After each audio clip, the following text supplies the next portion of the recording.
The night was quiet at the Nevada Array, that sprawling desert outpost where silence was broken only by the hum of cooling fans and the occasional beep of computers cycling through streams of cosmic noise. Dr. Elena Morris sat hunched over her console, sipping cold coffee, eyes dry from scanning through charts of radio bursts. For years she had listened to the background chatter of the universe, pulsars, quasars, the hiss of dying stars, but tonight her screen pulsed with something new, a repeating signal, rhythmic, deliberate, alien to all known natural patterns. At first, she thought it was interference. Satellites often cluttered the channels, and cosmic rays sometimes left false imprints. She ran the filters once, twice, 3 times. The pattern remained. The numbers glowed across her monitor in neat precision. A pulse, then silence, then another pulse, always in prime number intervals. Not a single natural phenomenon was known to emit such regularity. Her heart thumped. She whispered to herself, almost afraid to speak it aloud, This is artificial." The official protocols were clear. Any anomaly suggesting extraterrestrial intelligence had to be logged, verified, and transmitted to the global community. She hesitated, staring at the blinking cursor, knowing what it meant. For decades, humanity had scanned the skies, hoping for a whisper from the void. Thousands of false alarms, dead ends, hoaxes. But this was undeniable. She pressed send. Within hours, the small desert outpost was no longer silent. Cars rolled in, lights blazed, journalists gathered outside the chain-link fences. Inside, scientists crowded around terminals, replaying the bursts, checking against every catalog of cosmic sources. The result was unanimous. This was no pulsar, no quasar, no errant star. Someone somewhere had spoken. News networks erupted across the globe. Signal detected from deep space. Images of the Nevada Array splashed across screens from New York to Tokyo. Talk shows speculated about first contact, while politicians urged calm. Religious leaders proclaimed signs and wonders, while conspiracy theorists screamed invasion. The world teetered between awe and fear. The signal repeated every 47 minutes, unwavering, pulsing across the void like a heartbeat. It carried no voice, no images, just the stark elegance of mathematics. Humanity's greatest minds assembled in Geneva under the United Nations banner, forming the Signal Response Council. Linguists, mathematicians, astrophysicists, philosophers, even military strategists, brought together not by war, but by a whisper from the stars. Dr. Morris stood at the council's first gathering, her voice steady despite the weight of history pressing down. "It is structured. It is intentional. Whoever sent this knows the universal language of primes. They are reaching out and they want us to understand." The council debated through sleepless nights. Should Earth respond or remain silent? If we answered, would it reveal our position, make us vulnerable? Yet the truth was obvious. Whoever had sent the message already knew where we were. The signal contained coordinates, a star map etched into the rhythm of numbers. And there, glowing unmistakably, was the position of Sol, our sun, circled as if highlighted by a hand unseen. They knew us. When the first decoded layer emerged, the world gasped. Hidden in the frequencies was a simple image, a spiral galaxy, our galaxy. From its edge, a pinpoint of light traced a path inward to a specific star system 200 light-years away. It was no accident. It was an invitation. Fear rippled through the council chambers. Some argued we should ignore it, erase all evidence, pretend the message never arrived. Others insisted this was the greatest moment in human history, a chance to step beyond the cradle of Earth and meet our cosmic neighbors. One ambassador stood and said, "If we do not answer, we admit we are children hiding in the dark. But if we do, we announce ourselves to the universe as explorers." Around the world, ordinary people reacted in waves of emotion. Families sat together watching the decoded star map replayed on news broadcasts, children asking if aliens would come tomorrow. Markets trembled, governments fortified their defenses, while poets and dreamers filled the internet with songs of first contact. Humanity was afraid, but humanity was also alive with wonder. Dr. Morris watched it unfold with quiet awe. She had devoted her life to listening, never expecting the universe to actually speak back. Now it had, and its voice was not thunderous or commanding but gentle, mathematical, patient. Whoever they were, they had waited for us to be ready. The second layer of the signal came weeks later. As researchers worked tirelessly, they uncovered another hidden sequence embedded in the pulses. This time, it was not a map but a sound. A tone rising and falling, modulated like a voice but clearly synthetic. When played aloud, it resonated through the chamber like a haunting song. People wept. It was not words, not yet, but it was communication, a clear attempt at music, or something like it. Around the world, art blossomed in response. Musicians sampled the alien tones into symphonies. Painters splashed star maps across murals. Writers declared the dawn of a new era. For the first time in decades, humanity looked upward together. Borders, wars, rivalries, they mattered, but not in the same way. Something greater loomed over all of us. Still, shadows lingered. Some voices declared this a trap, a prelude to invasion. Military leaders whispered about weaponizing satellites, strengthening planetary defense.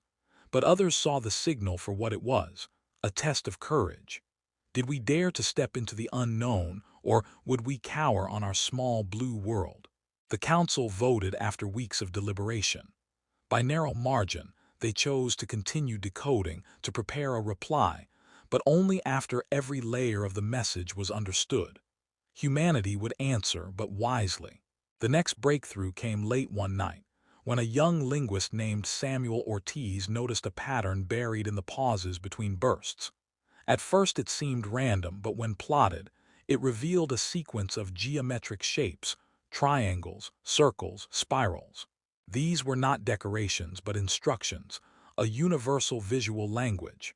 When rendered, the shapes resolved into an image unmistakable to every human eye.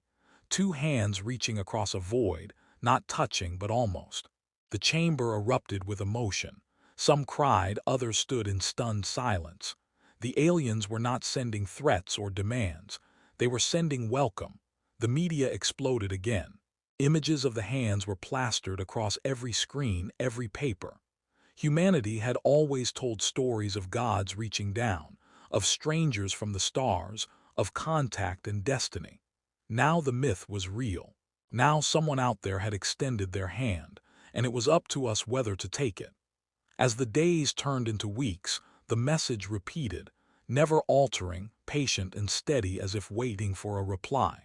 Scientists speculated about the senders. What kind of beings lived 200 light-years away? Were they flesh and blood, or machines, or something beyond comprehension? The only certainty was that they had been waiting, perhaps for centuries, perhaps longer.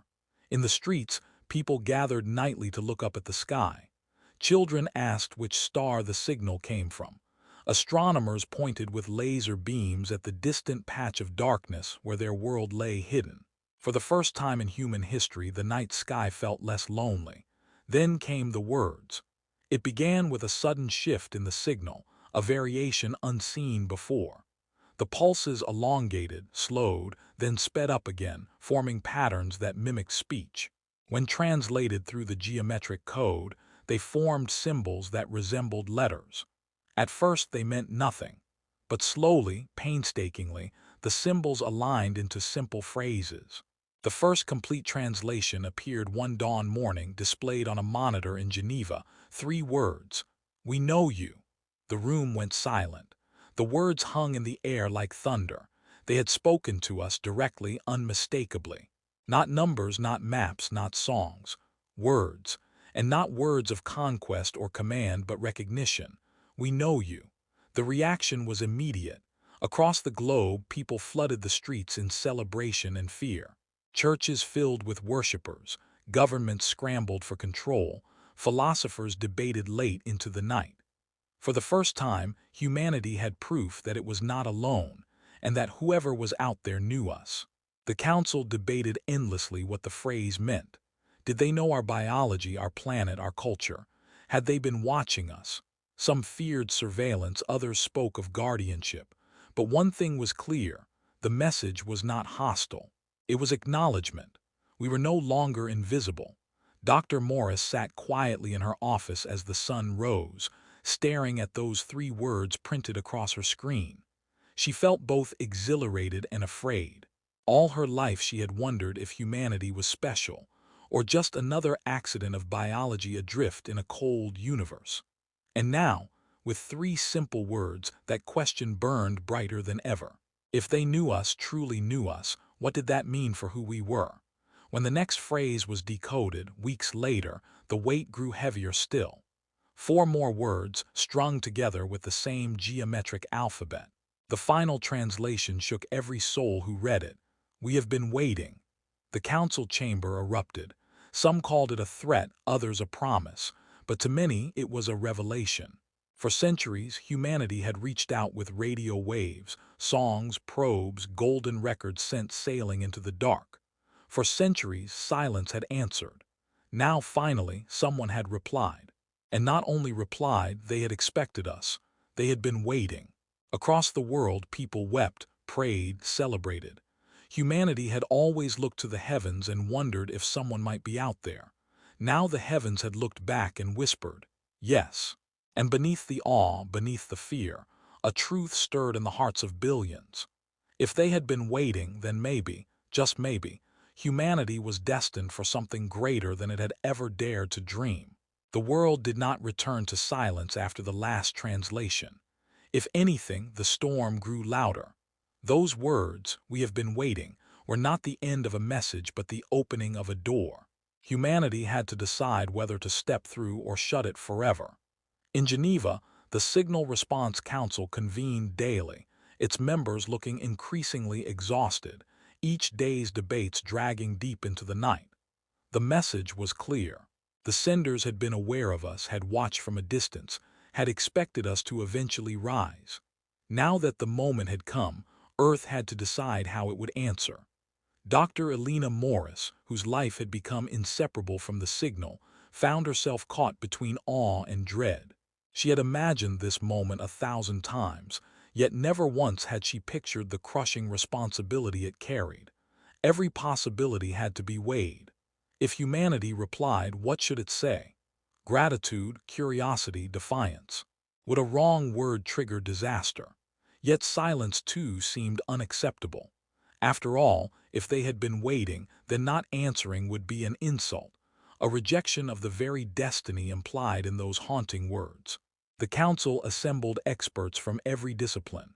Mathematicians deciphered structure, linguists shaped possible translations, artists analyzed symbolism, and philosophers argued about meaning. A second chamber, dominated by military advisors, discussed defense, detection, and the worst-case scenario. That the message was bait, and the senders were predators who consumed young civilizations. But even among soldiers, unease grew at the lack of hostility. Why wait for centuries just to pounce?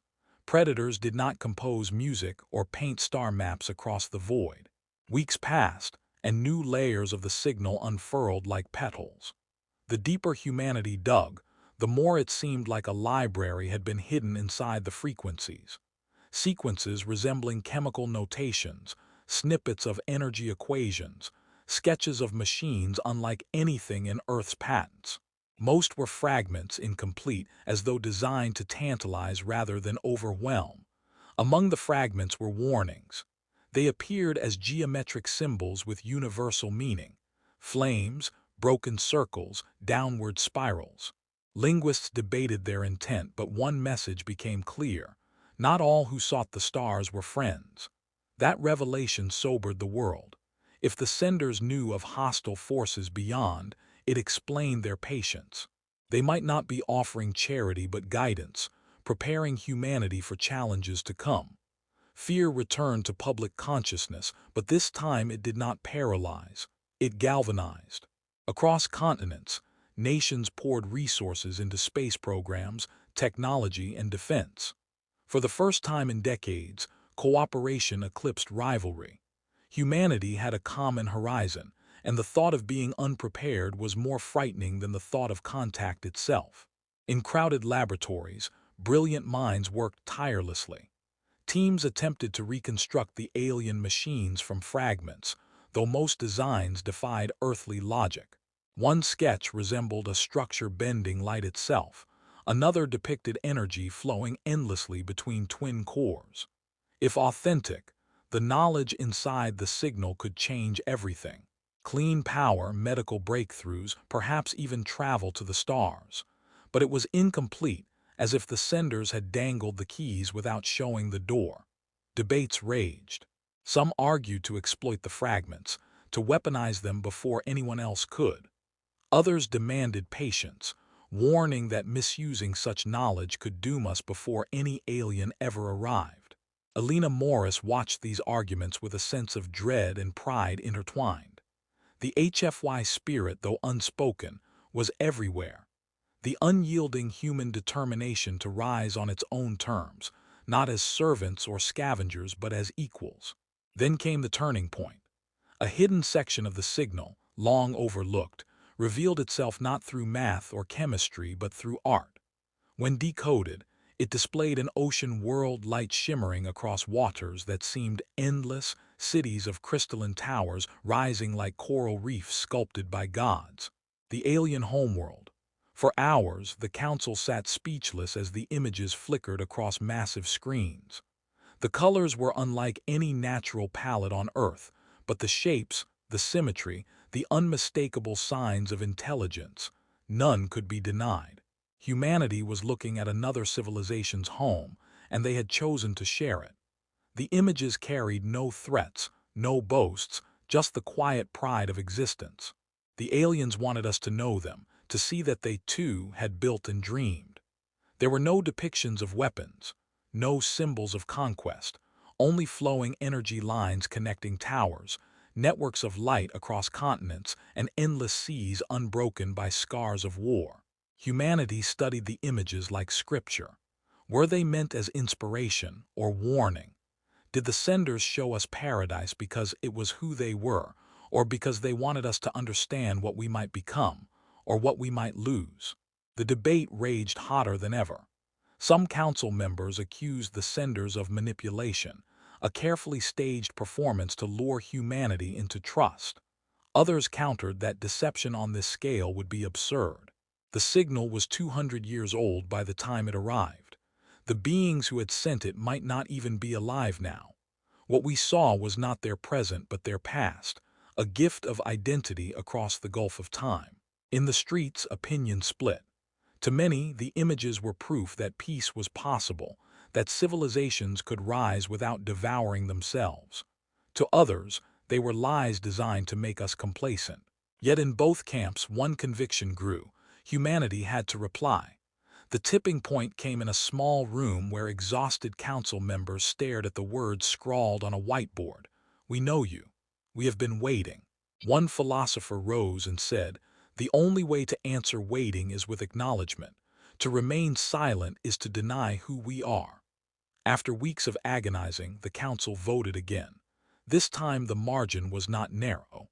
Earth would send a reply. The debate shifted from if to how.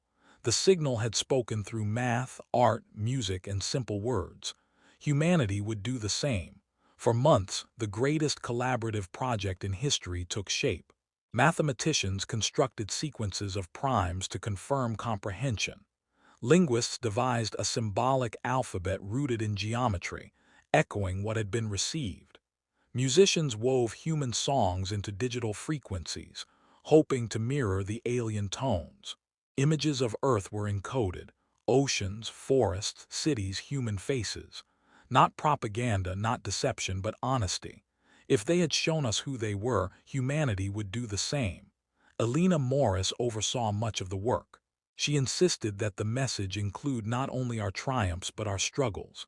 Images of peace and art, yes, but also of war and disaster, proof that humanity was flawed but striving. To pretend otherwise would be cowardice. HFY, though never named, infused her choices. Humanity might not be perfect, but it was resilient, creative, unwilling to hide its scars. At last, the reply stood complete, a symphony of numbers, music, and images compressed into a signal strong enough to cross the abyss. Engineers prepared transmitters capable of beaming the message toward the distant star system, 200 light-years away. The world watched as the final countdown began. Billions gathered around screens, in squares, in churches and mosques, in silent homes, breath held as though one heart beat across the planet. 10, 9, 8. Alina closed her eyes, listening to the hum of machinery as though it were the pulse of Earth itself. She thought of those first pulses she had seen months ago, the primes beating like a hidden drum. She thought of the words, "We know you, we have been waiting," and wondered who had spoken them, what eyes might one day see our reply. 3, 2, 1. The signal launched, riding radio waves into the darkness, aimed at that faint patch of sky where their world lay unseen. For 200 years it would travel, a bottle cast into a cosmic ocean. None alive would live to see its reply return, if reply came at all. Yet in that moment, humanity was united not by fear or conquest, but by choice. As the transmitters shut down and silence returned to the control rooms, cheers erupted. Around the globe, people wept and embraced.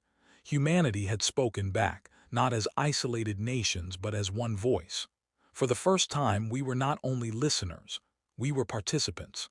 The night after transmission, Alina walked outside the Geneva compound and looked up at the stars. They seemed closer than ever, as though leaning down to listen. She thought of the alien ocean, the crystalline towers, the waiting that had stretched across centuries. And she whispered to herself, barely audible against the wind, "Now they will know us too." Yet even amid the celebrations, unease lingered. 200 years was a long time to wait. By the time our reply reached them, civilizations could fall, empires could crumble, humanity itself might be unrecognizable. The council debated whether this mattered. The consensus was clear. What mattered was that we had dared. In daring, we had proven something vital, not to them but to ourselves. That night, as news anchors replayed the launch and philosophers debated meaning, something subtle yet profound shifted across humanity. The wars still simmered, the rivalries still existed, but they seemed somehow smaller, as though humanity had looked beyond its walls and realized how trivial its quarrels were in the face of the cosmos. The waiting might be long, the risks unknown, but the decision had been made. For the first time, humanity had not asked for permission to exist among the stars. It had declared itself. The years after the Great Transmission were defined by waiting, but the waiting was never idle. Humanity had looked up and seen itself reflected in the cosmos, and that reflection demanded more than silence.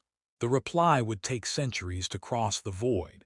Yet in the meantime, the world could no longer shrink back into complacency.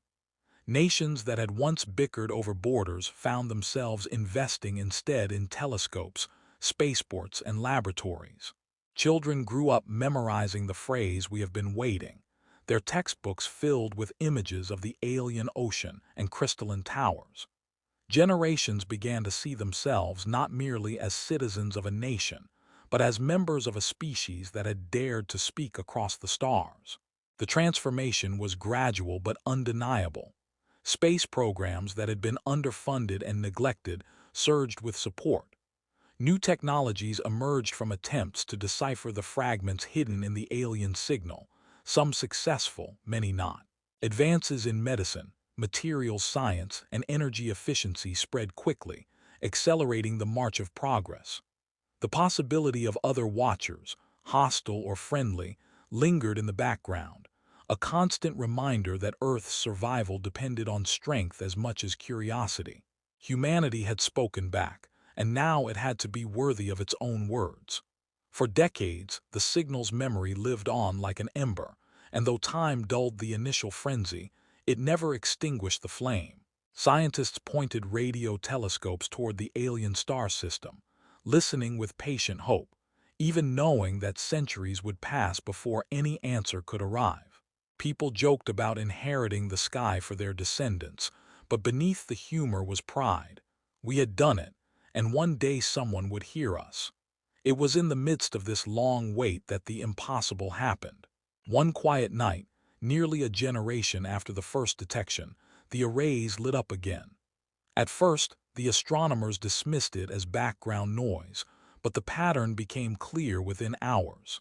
A new signal, stronger, richer, and unmistakably connected to the first, poured through the receivers. The calculations left no room for doubt. The message had not taken 200 years to arrive. Whoever they were, they had found a way to answer across the abyss in a fraction of the time. Panic and wonder erupted in equal measure. Some called it a miracle, others a trap, but no one could ignore it. The council was reassembled, older and wiser, yet no less burdened. The new transmission was longer, layered, and filled with deliberate complexity. This time, the translation came faster, for humanity already understood their language. The words were clear, resonant, and direct. Your courage is rare. Few dare to speak. The message continued with measured cadence, describing countless civilizations that had risen and fallen in silence, afraid to declare themselves. Humanity's reply had been different. In daring to respond, we had set ourselves apart. For the first time, the senders spoke not as distant observers but as peers. The revelation shattered every assumption. They had not been merely waiting passively for an answer. They had been watching, perhaps even guiding. The fact that their reply came so quickly suggested technology far beyond anything we could imagine. Faster than light communication, perhaps, or methods that bent space and time. Whatever it was, it placed them on a level of mastery humanity could barely comprehend. And yet, instead of conquest, their tone was respect. But respect was not unconditional. The message carried a challenge. To claim your place among the stars, you must prove yourselves, not to us but to yourselves. The stars are filled with voices, and not all are kind. Show us the strength that lies within you. Alongside the words came a test, an equation of dizzying complexity, a problem that seemed unsolvable with present knowledge. It described energy in forms humanity barely understood, equations hinting at power sources capable of bending reality itself. The implication was clear: solve this and you will prove your worth. For many, despair followed. The problem appeared beyond reach, centuries ahead of current science, but others refused to accept defeat. Laboratories across the globe poured their brightest minds into the task. Quantum theorists, engineers, even artists and philosophers joined the effort, for the problem seemed to require not only calculation but imagination. Slowly, piece by piece, patterns emerged.